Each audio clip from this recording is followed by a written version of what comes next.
Hello and welcome to News Central Television with me, Blessings Mosugu. The top stories at this hour. Ipman boss appeals to NNPCL for direct supply of petrol. US, UK, Canada issue security alert as traders fear looting in anticipation of hardship protest. Guinea court to deliver verdict on 2009 stadium massacre trial on Wednesday. We've got the details shortly. News now begins in the west of the continent, where the Nigerian National Petroleum Company Limited and oil marketers have attributed the ongoing fuel scarcity in the country to supply disruptions at key depots, just as black marketers are exploiting the situation, with prices reaching as high as 1,300 naira to 1,500 naira per litre in parts of Lagos and Ogun State. Reports indicate that some oil marketers and transporters have reduced the number of trucks dispatched to load petrol in anticipation of a planned statewide hunger protest. Now, several PMS dealers have instructed their drivers to park their trucks, especially those transporting fuel from coastal depots in the south to the hinterlands in the north. This reduction in fuel distribution has contributed to long queues at petrol stations in Abuja, Nasarawa, Niger, Lagos, and Ogun. The NNPCL noted that the fuel queues were also caused by hitches in the discharge operations of a few vessels. The company assured the public that it is working round the clock with all stakeholders to resolve the situation and restore normalcy in operations. In the meantime, Abubakar Migandi Garima, the president of the Independent Petroleum Marketers Association of Nigeria, IPMAN, has provided further clarification on the ongoing fuel shortage in the country. Now, in an interview on News Central TV's News Now, Garima explained that the Nigerian National Petroleum Company Limited attributed the supply shortage to congestion at sea, which has delayed the delivery of petroleum products to various tank farms. Garima noted that NNPCL assured that once the product is supplied to private depots and discharged, IPMAN members can begin loading the fuel. However, he attributed the increase in pump prices at various fuel stations to the lack of direct supply to IPMAN members. Now, he criticized the current dependence on depot owners of obtaining the product and appealed to the NNPCL to provide direct supplies to IPMAN, which he stated has the highest number of retail outlets in the country. In fact, through the information that we received through the NNPCL, they have conjunction of the traffic on the higher sea, where the daughter vessel is supposed to go and get the product through the mother vessels. So there is traffic clearance. That is the reason why they cannot be able to supply the product to the various tank farms. But they said very soon they will be able to see they eradicated this problem that they are having. The increase of price, normally we independent petroleum marketers who are not getting our product direct, we rely on the depot owners. We have to go through the depot owners and buy this product. And now we've got our correspondents across various states regarding the fuel shortage ravaging the states. We have Bernard Akede from Lagos, Chinwe Gile, who will also be joining from Abia State, and of course Umaru Kirawa, who will be joining from Borno State to give us updates on the situation in the state. Bernard, can you hear us? Bernard, if you can hear me. Thank you for having me, Debola. Good morning. Thank you for joining us. It's Blessings. Now, if you can hear me, can you tell us what the fuel situation is at your current location? All right, well, here I'm at the NNPC mega station in Ikoyi, and it's been nothing short of drama, I can actually assure you that. Right behind me here, you can see the crowd behind me. There are people trying to make their way into the fuel station to buy the product, and then you'll understand why the queue is this long, causing traffic. The NNPC filling station is the only one that still sells at the, what is being called official price, which, according to the billboard behind me, is 568 naira. For other fuel stations, we're seeing prices as high as 609 naira, 620 naira, some as high as 650 naira. We spoke to certain passengers or customers who've been trying to buy PMS this morning. Very aggrieved, many of them were. Some of them saying they've They've been here from as early as 3 a.m., some 4 a.m. As a matter of fact, a fight even broke out right here behind us, which we caught on camera, caused by people trying to jump the queue and make their way into the fuel station. Many of them are not sure as to what exactly is causing this fuel scarcity, but you clearly mentioned, what's been going around on social media. So it's mayhem and a lot of chaos, a lot of confusion here. You can imagine the kind of traffic that this causes all the way down on Ikoyi Road. And it's not just here. Across Lekki, Victoria Island, for the filling stations that have the product to sell, they'll be causing traffic on the roads from long queues. But for those who don't have, if they are under lock and key, their gates are completely shut. And Bernard, what exactly are the motorists saying about this? Well, yeah, as you know, your guess is as good as mine. They are completely agitated and angry that this is happening at this time. Of course, you do know that this fuel crisis is coming just around the period when some Nigerian youths are crying out and saying that they want to protest the hardship in the country, and then this happens. So pretty much everything that happens now that goes wrong is in one way or the other attached or associated with the forthcoming proposed protest. So there are those who are saying that this might be a ploy for the ploy by the government to ensure that this protest doesn't happen. There are others who completely are just saying that the country is troubled, and then there are some who are also associating this to the, would I say, the feud between Dangote, the chairman of Dangote refinery and Dangote group of companies, and the federal government. We've been seeing that drama unfold in the past.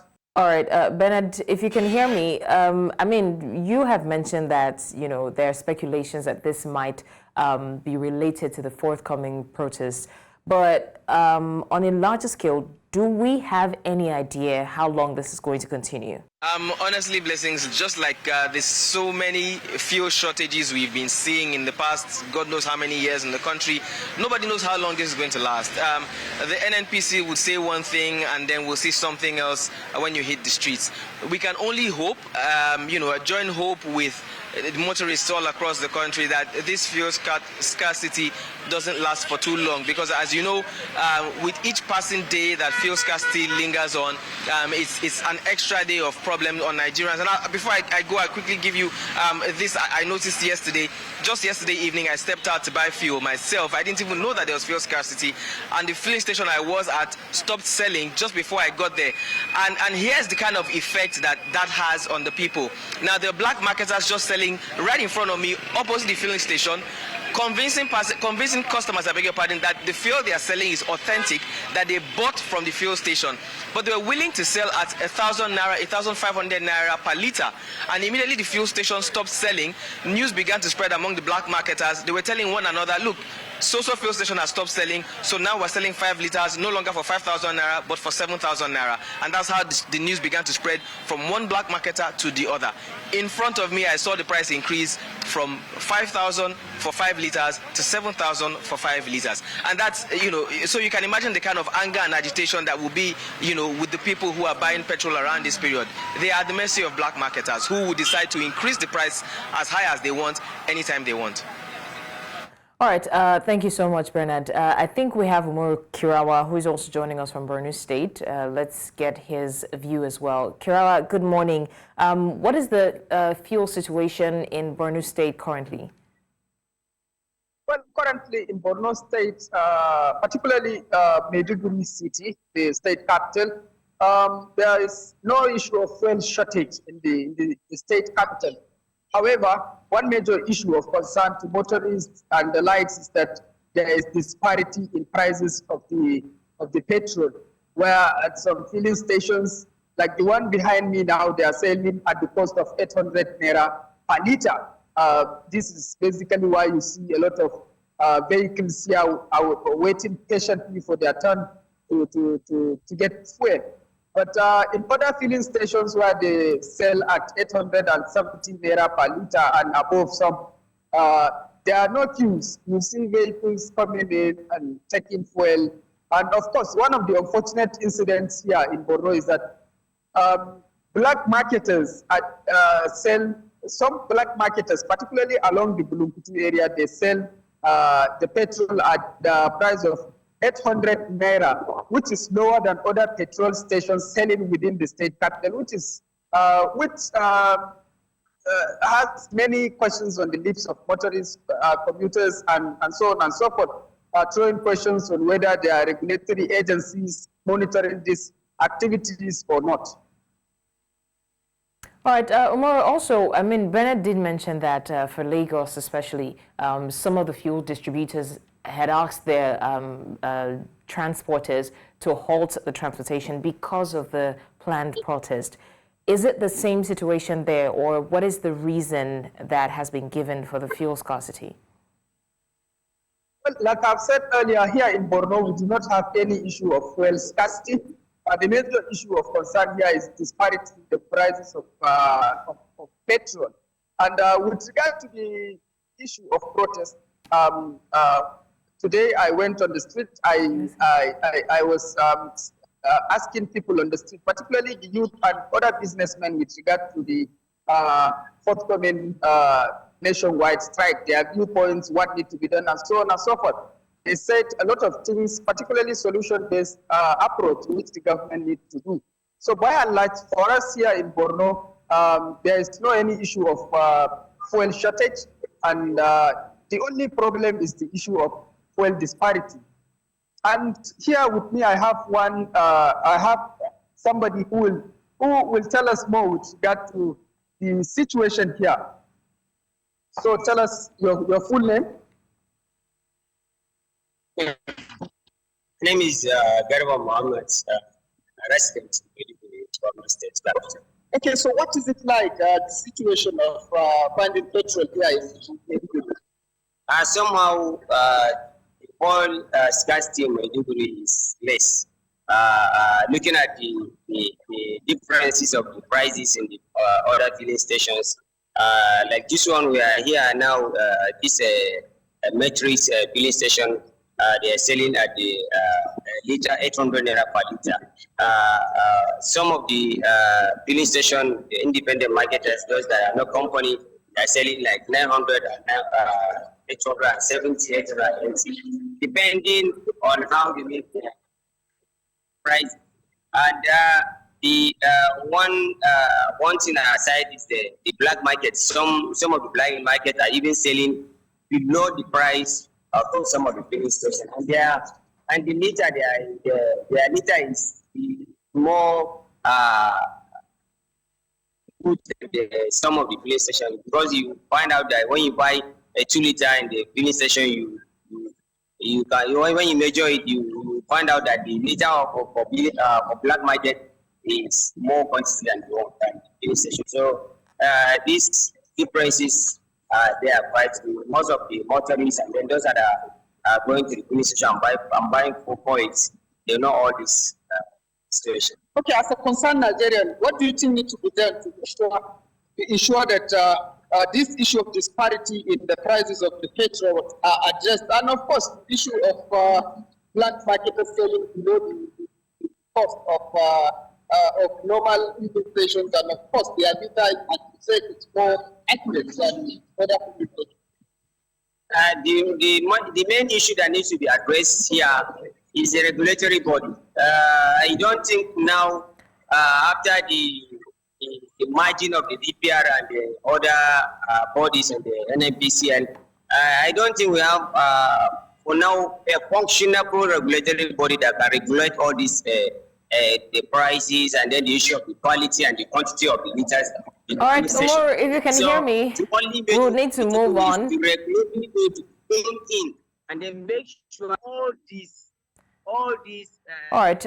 Well, thanks to Umar Kura for that update from Borno State. We also have one of our correspondents in Abia State, Chinwe Ogele, who would also be giving us an update on the fuel situation there. Hello, Chinwe. Good morning. If you can hear me, what is the situation like with the fuel? Is there fuel scarcity in Abia State? And if there is, what is causing it at this moment?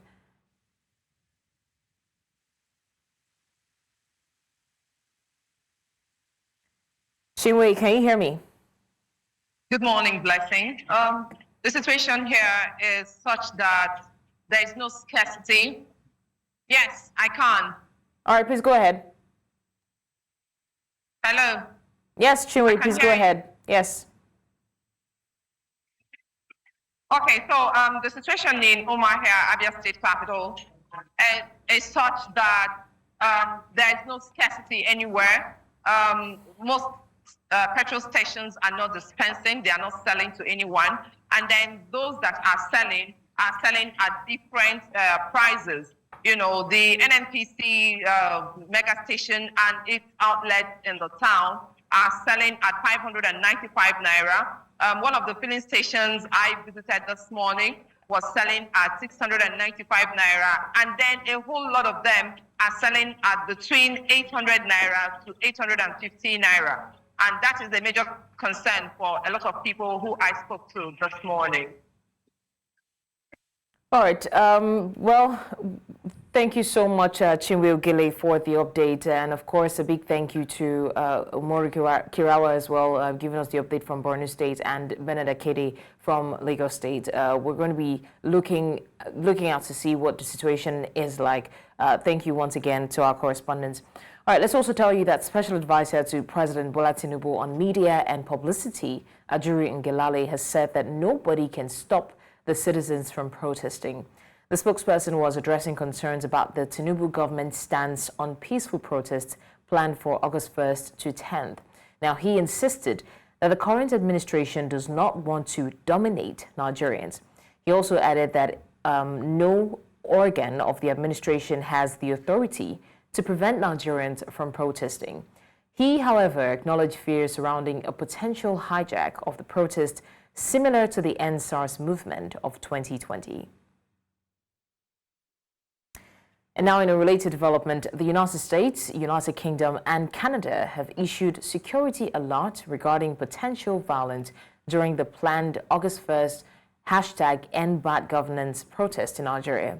In separate travel advisories, the three countries warned their nationals in Nigeria to avoid areas of possible confrontation between security forces and protesters, citing past incidents of violence during similar events. Market leaders in Abuja, Sokoto, Kano, Katsina, Ogun, Osun, Zamfara, Gombe, and other parts of the country have expressed concerns about possible looting and have requested heightened security around markets during the rallies. Now, in response to the planned demonstration, police authorities have recalled all personnel on non-essential duties to ensure a strong presence in public spaces during the protest. Now, ahead of the #endbadgovernance protests, News Central went out to feel the pulse of both the buyers and sellers. The protest is to start on the 1st of August and end on the 10th. Many Nigerians complain about the economic impact of the fuel subsidy removal and the minimum wage, which the people say is now not meeting their needs. News Central correspondent Adesewa Odusoga is joining us now to give us an update. All right, Adesewa, if you can hear me, what would you say are the agitations of the people as of now regarding the hiking price of things and the economic situation generally?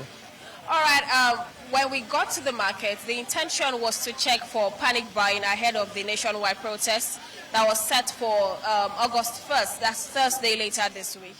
And then what we met on ground was not anything near panic buying. In fact, the market was almost empty. You could hardly find one or two customers after every 5 count of market stalls. And then for the few people on ground and then the sellers themselves, what we saw was rather frustration, anger from the market sellers and then some of the customers that we had an interview with. And then up until now, when I was preparing to have this live interview, I could tell you that most of the market women were still calling me to ask for an interview because they want to air their opinions. They want to actually air their frustrations and anger against the current government in power. And then their demands are not strange. What they say is that the business is not as usual. It's not business as usual any longer. Transporting their commodities from the distributor down to the market has become a challenge because it's now double the price of what it used to be. Now they would stock up the market at every cost just to maintain the business and be in business, and then customers will find it very hard to even purchase these commodities from them. And then this is coming at a price that has almost tripled. So when I asked if they would, did they think the protest would probably alter their sales or their business, just as it was experienced during NSAS, Most of them say that they do not even care if the protests happen. In fact, a number of them are in support of the protests because they say that if the protests can bring the attention of the government to the current happenings, if they can, through the protests, get the attention of the government, have the government, listen to their grievances, listen to their cries, listen to their complaints, and then so be it. They would 100% support the protests. And then a lot of them say that they do not believe that the protests would affect their business. And if it does, they believe that it's just for the betterment of the country. If this would bring the prices of commodities down and get things to go back to normalcy. All right, thank you so much, Adesewa, for that. It's sad to see what the economic situation has become. Once again, thank you for giving us that info from the market. Anyways, you're still watching the news. We'll go on a short break now, and when we come back, we have more stories, so stay tuned. Many thanks for staying with us on News Central now. To more stories, former Anambra State Governor Peter Obi has cautioned Labour Party members and supporters against attacking the party's ex-presidential campaign council spokesman, Kenneth Okonkwo, over his differing opinions. Now, reports indicate that a few hours after Okonkwo announced his resignation from the Labour Party, the party's leadership described him as one of the moles in their camp. Okonkwo left the Labour Party on Sunday due to ongoing internal strife and a leadership crisis that threatens to tear the party apart. Reacting to the development, Obi, who was the party's presidential candidate during the last general elections, stated that despite Okonkwo leaving the Labour Party, he remains a trusted ally. In a series of posts on his X account on Monday, the former governor said Okonkwo's differing opinion does not make him an enemy, but rather a strong voice and friend.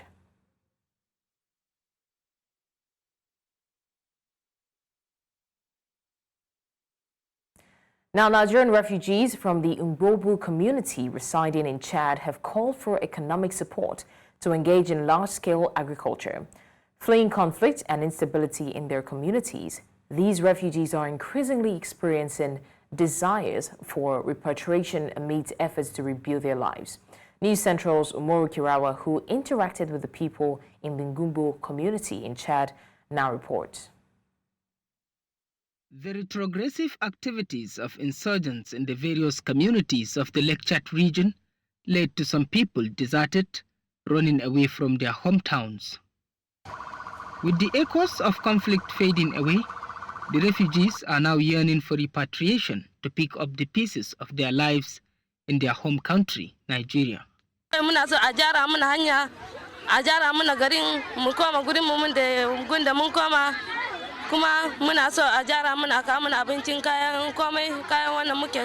Kama suro kan tawo ya kayarin yam kani komite aka Nigeria da kwarnar da alhamdulillah kama farne bon ma boral lenimi sabura da kunumjiya cinna faran biyar mana kamla isi kajina aka do wani mi do kama askiran da fitar kwarnar yangenim tulima boral faran ne bunum do duniya wayin secretary fandena alhamdulillah yanzu kata ko kalambot ko ingin ba je kai hawa da ya ba sai ka je doro kai fakatan ka ko koma to yanzu hanya wannan ba magana ce ma kwata duk yanzu wannan hanya yanzu ya ce inda an bude mana hanya wannan to ba janjan hinwa ba janjan komi to a cikin gari wannan darin wanda yana da miliyan 30 yanzu ko miliyan 5 ma babu. The route, previously closed due to security concerns and conflict, is essential for trade and movement of goods and people between Chad, Nigeria and other countries in Lake Chad. Kuzini ya ndero sodo. Kompom kama tala ya njisa ya naria. Bao. Leidoi. Nada. Baga. Leimbe. Nada baga da lenzir monjina. Ndero sodo. Kama naren ya le Niger mendiri. Hadeja mendo yoro resha. Leibao. Kasar ka adiyan da take kasar ka ce. Rabiya ba daidai bane da rabiya da gari koya. To shine muna fatan alkhairi a tattare da kowa da muke zaune da su wannan mutanen kasar da muke zaune da su lafiya suna rike da mu amana. Là, on n'a pas de problème sur le plan de sécuritaire. Comment était avant? Avant c'est de n'importe quoi. Donc Les Boko Haram viennent faire des enlèvements des gens, enlèvements de bétail, tout ça, mais ces derniers temps, presque 2 mois là, il y a un calme total. وهذا سبب نحن بذلنا كل جهودنا عشان نعمل لهم الأمن للمواطن وللاجئين للوطن. The local traders and entrepreneurs anticipated increased commerce, allowing for the exchange of agricultural produce, livestock, and other goods that could stimulate economic growth. Hunger is one major issue of concern to Ngubwa community, as they hope for government and other well-meaning individuals across the globe to support them with aid and other farming implements to pick up the pieces of their lives. In Ngubwa from Chad Republic, Umaru Kirawa reporting for News Central. Now coming up on the news, Guinea court set to deliver verdict on 2009 stadium massacre trial. We'll bring you the details after the break.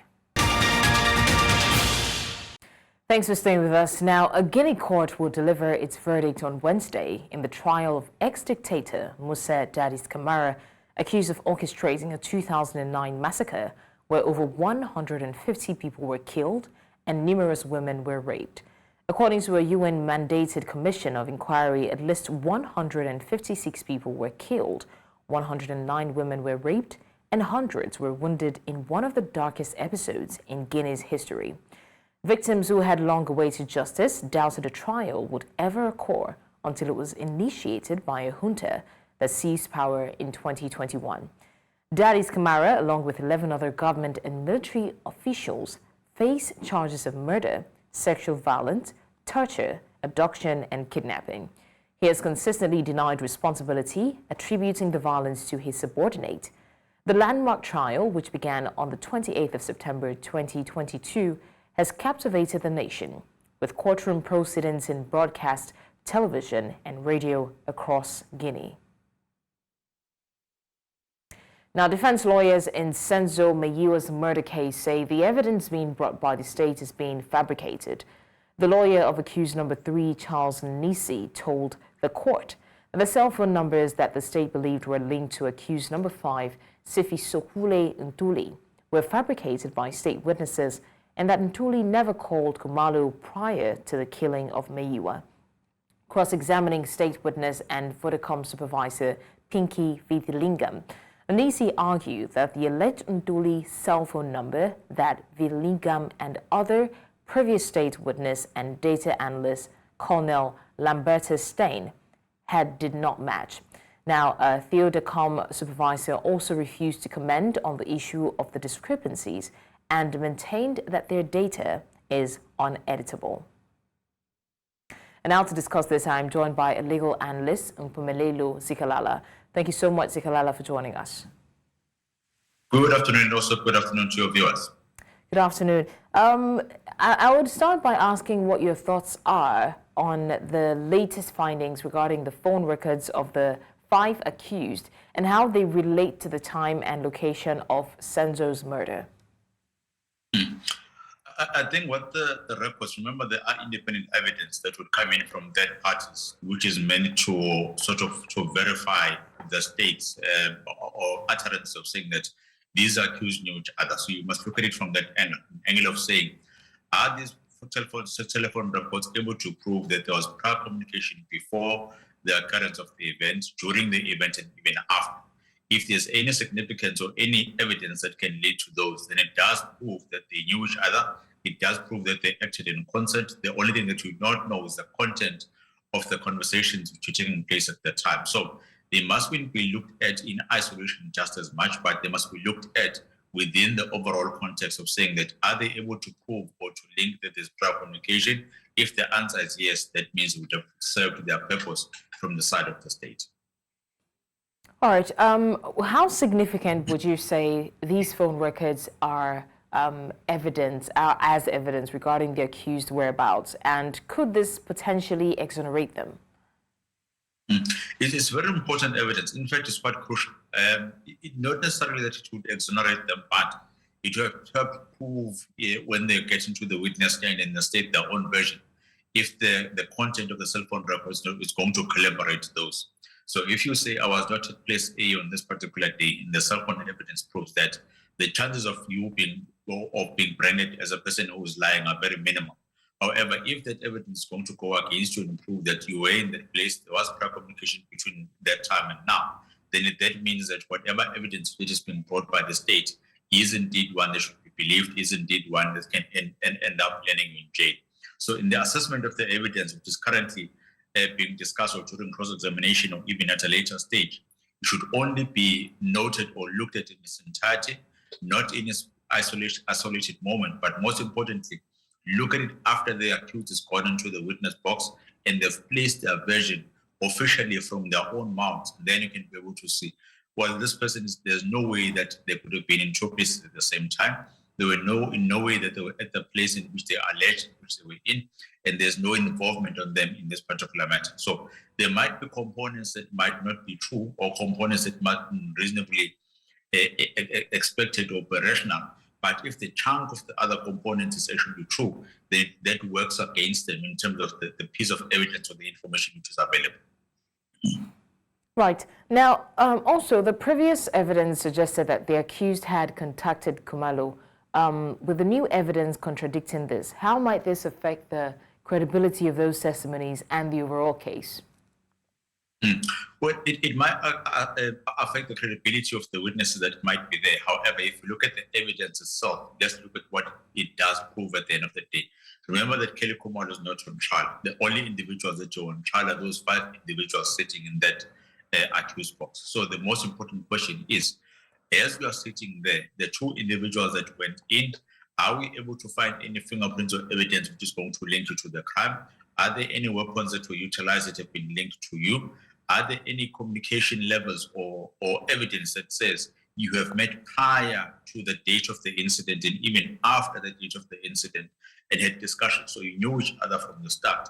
If you can be able to tell us the source of you knowing each other and what exactly we're discussing, maybe we may find in your favor as a court. But if you can't, we are going to stick with the story of the state by saying that you colluded, went together and acted in concert. You may not have been the trigger puller, but you involved in the planning and orchestrating of the murder of Senzo Meyiwa.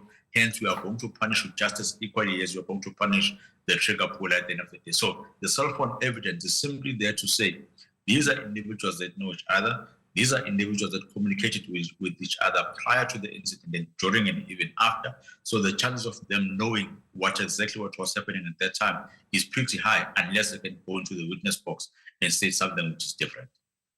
All right. Thank you so much, legal analyst Mpumelelo Zikalala, for joining us to discuss the issue currently on the accused evidence which is casting doubt on the recent case. Thank you once again. Thank you very much for hosting.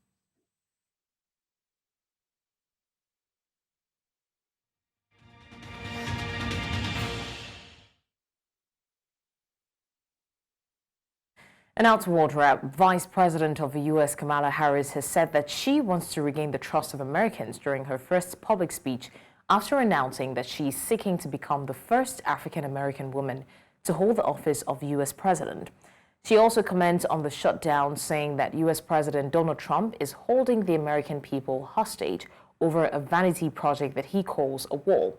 She said 800,000 people are still trying to figure out how they're going to pay their rent and how to pay their mortgage, and call it completely irresponsible, as the people don't want a wall, but they want a paycheck and should be the priorities of this administration.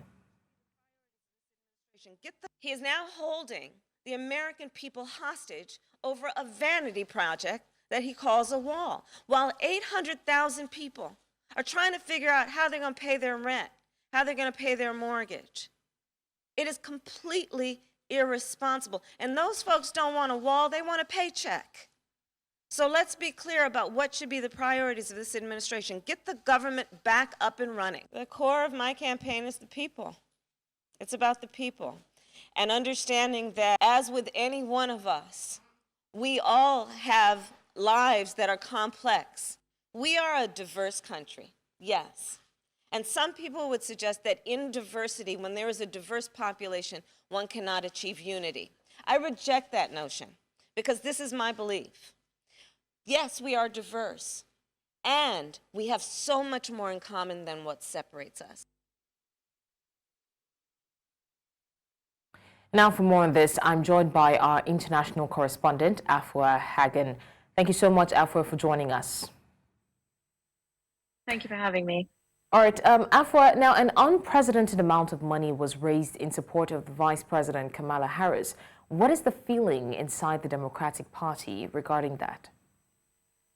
That's right. So $200 million have been raised in the week since Vice President Kamala Harris announced that she would be the Democratic nominee since President Joe Biden decided that he wouldn't be running for re-election. And the feeling within the Democratic Party is a party that is re-energized, a party that is reinvigorated, and that definitely sees itself with a chance of winning, perhaps feelings that it didn't have before under the leadership of Joe Biden. A lot of people in the Democratic Party felt that he was just displaying signs of being too old, and therefore people wouldn't vote for him. Those seeds of doubt had been sown after that disastrous debate on the CNN news channel, and lots of people felt within the Democratic Party that he wouldn't have a chance of winning. And now we're in a position, or the Democratic Party are in a position, where the presumptive nominee, Kamala Harris, has closed the lead that Donald Trump has, and is polling really, really well. So they're definitely energized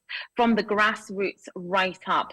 And actually, she was at a fundraising event yesterday, one that had already been scheduled for Joe Biden, that Kamala Harris now took over. Was expected to raise $400,000 and raised $1.5 million instead. And that gives you an idea of how energized people are and getting behind the presumptive nominee, Kamala Harris. And what exactly can we be expecting from the next 100 days in this election? Well, that's difficult for me to say because I could not have predicted an assassination attempt against Donald Trump.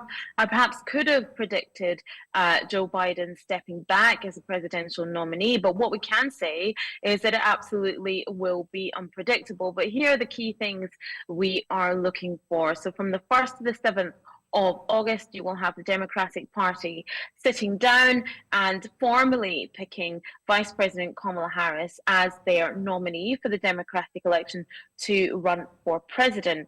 And then later on in the month, J.D. Vance, who is Trump's running mate, will turn 40. Now, this would make him the third youngest vice president nominee in U.S. history. And speaking of vice presidents, Kamala Harris will announce her running mate, who will be vice president with her. And then as September rolls around, people are back to work and back to school. We can expect people to be probably much more engaged in this election, or although pretty engaged at the moment because of all the twists and turns. But we can expect debates between former President Trump and Vice President Kamala Harris. Now, one had already been slated for the 10th of September on ABC News. We're not sure if that will be pushed to the 17th of September and potentially will be on Fox News. But Vice President Harris is keen to debate Donald Trump, so we can expect that to go ahead. Lots of people will be voting via postal voting and early voting through the months of September and October before the election day. Now, the election has to take place on the first Tuesday after the 1st of November, and it's the 5th of November. So that's when the election will take place. People who haven't voted early or voted by a postal vote will be going to the polls on that day.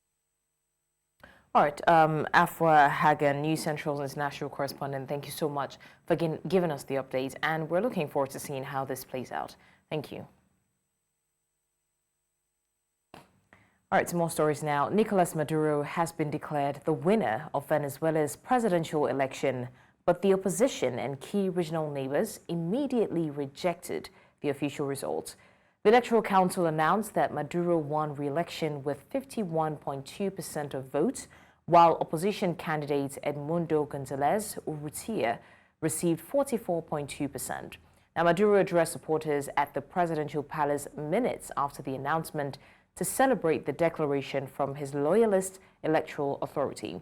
But Venezuela's opposition coalition insisted that it had garnered 70% of the vote, rejecting the figures from Maduro's loyalist electoral authority.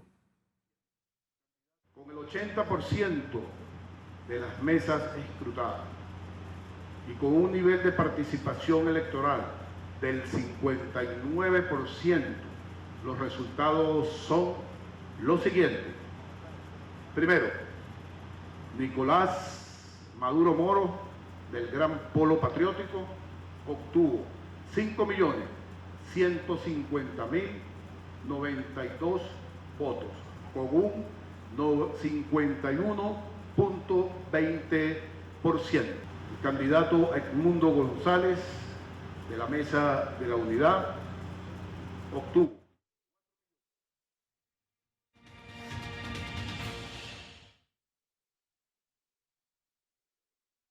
In outer sports, Nigeria's Fatima Bello faced a tough test against France's Gianna Yuan in the round of 64 of the women's singles table tennis event. Bello was defeated 4-0 in a match dominated by Yuan, winning the first set convincingly. Bello struggled to match Yuan's pace and precision, finding it difficult to gain a foothold in the match. Despite her best efforts, Bello was unable to secure a set, with Yuan dominating the game. Bello's exit follows the losses of Quadri Aruna, Olajide Omotayo and Edem Effiong, ending Nigeria's hope of moving to the next round in the singles event of the table tennis competition. Still in sports, Taiwan's Wu Shiyi was handed a walkover in her lightweight round of 16 bout on Monday after Nigerian opponent Cynthia Ogunshemilori was provisionally suspended following positive tests for a banned substance. On Saturday, Commonwealth Games bronze medalist and African Games champion Ogunshemilori tested positive for furosemide in a diuretic on WADA's prohibited list in an out-of-competition doping control collected on Thursday. In the quarterfinals, Wu will next meet Maria Jose Palacios of Ecuador, who defeated Australia's Tyler McDonald 5-0. And that's all on the news at this hour. But before we go, let's take another look at some of our major stories. We told you that Ipman boss appeals to NNPCL for direct supply of petrol. We also mentioned that US, UK, Canada issue security alert as traders fear looting in anticipation of hardship protest. And finally, Guinea court to deliver verdict on 2009 stadium massacre trial on Wednesday. Send your eyewitness report to the WhatsApp number on the screen. Also follow us on social media. We are at News Central TV. You can watch News Central live on DSTV channel 422, Star Times channel 274, Avo TV and YouTube. Many thanks for watching. I'm Blessings Mosugu.